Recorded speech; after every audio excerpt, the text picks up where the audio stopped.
Hij is kleer en al aardig grien. De Boetendiekse terp van de toekomst bij Blijen. De terp moest het dorp weer meer met de Waadzee verbinden.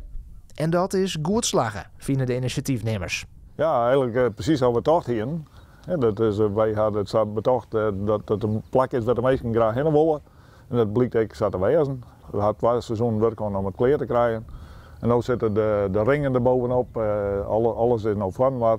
De teksten die staan hier overal op die ringen. De bankjes hebben we omgebracht. Het is wel een pittige kuier, van de Sediek naar de terp. Een verhut paad is er net.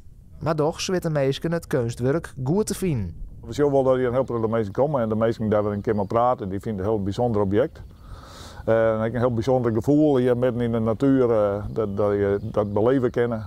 Dat had ik iets magisch, vinden sommige mensen wel. Een beetje Stoneheads-achtig, zulke dingen, heer ik wel. Om toch wat toegankelijker te wezen, komt er nog een elektrische wijn.